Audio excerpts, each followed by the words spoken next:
हर हर महादेव। क्या हालचाल है। सावन के इस पावन अवसर पर आप सभी श्रद्धालुओं का मेरी तरफ से ढेर सारी शुभकामनाएं।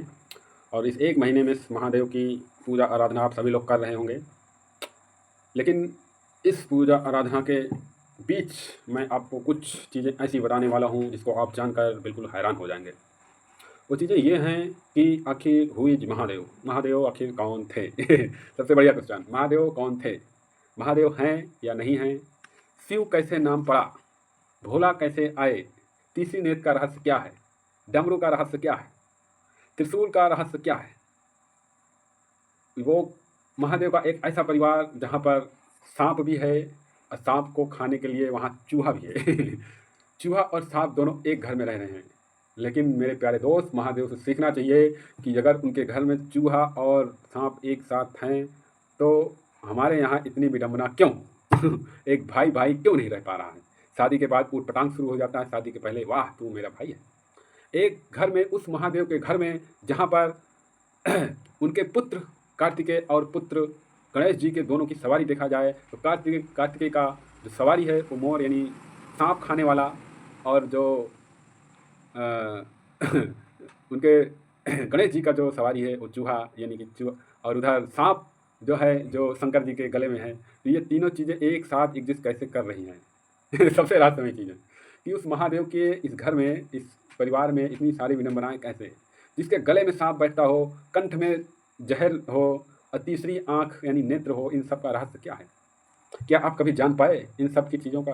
लेकिन आज मनुष्य बेवकूफ़ता से भरा हुआ है, समाज की विगतियों को करने के लिए पूरा उत्साहित है, समझ रहे हैं ना।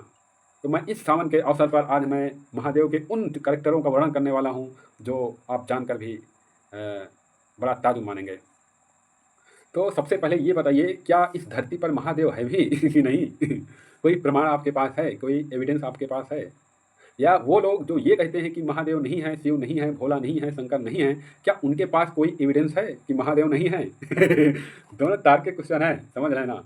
अगर दोनों तार्किक क्वेश्चन है, दो के दोनों में से कोई एक भी प्रूव कर दे कि हाँ महादेव हैं, उसके एविडेंस दो कोया है, और जो कहते हैं कि महादेव नहीं है वो भी प्रूव करें कि हाँ महादेव नहीं है, तो दो के दोनों फेल हो जाएंगे। समझ रहे हैं कि नहीं। जो कहते हैं महादेव हैं उनके पास कोई प्रूफ नहीं है, जो कहते हैं महादेव नहीं है उनके पास कोई प्रूफ नहीं है।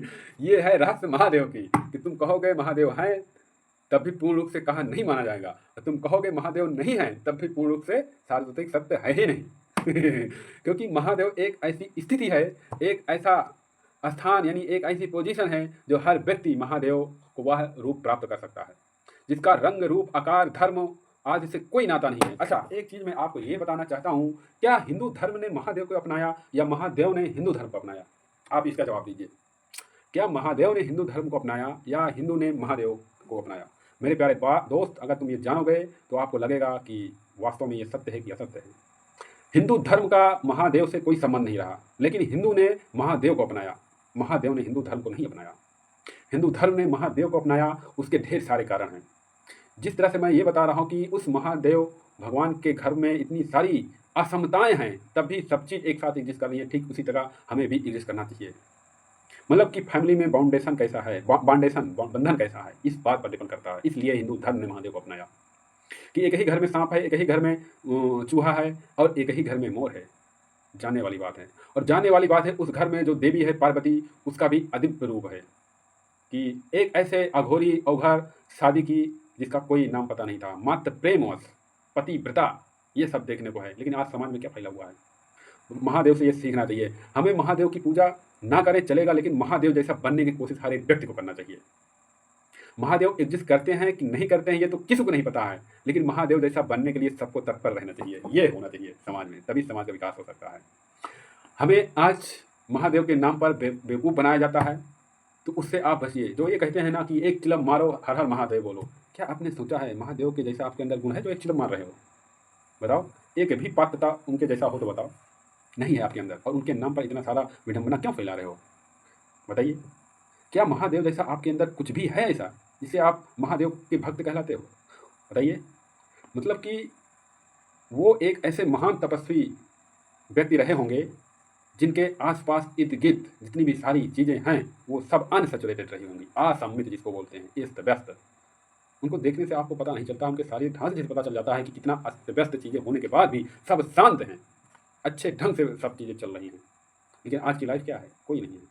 तो सावन के इस पावन अवसर पर अगर महादेव का आप जलाभिषेक करने जा रहे हैं, रुद्राभिषेक करने जा रहे हैं, तो ये चीज़ ध्यान रखना कि महादेव आपकी दुख को दूर नहीं करेंगे, बल्कि रास्ता ज़रूर मिल जाएगा। महादेव आपको पैसा कमवाएँगे नहीं, लेकिन कमाने का साधन आपको ज़रूर मिल जाएगा।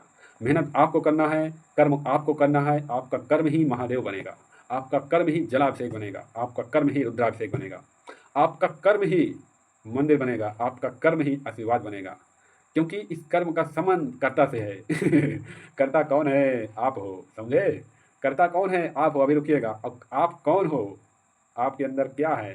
कहाँ से हो रहा है? कर्ता कैसे बने? ठीक वैसे ही जैसे शंकर महादेव बने, महादेव भोला बने, अब भोला विषधारी बने।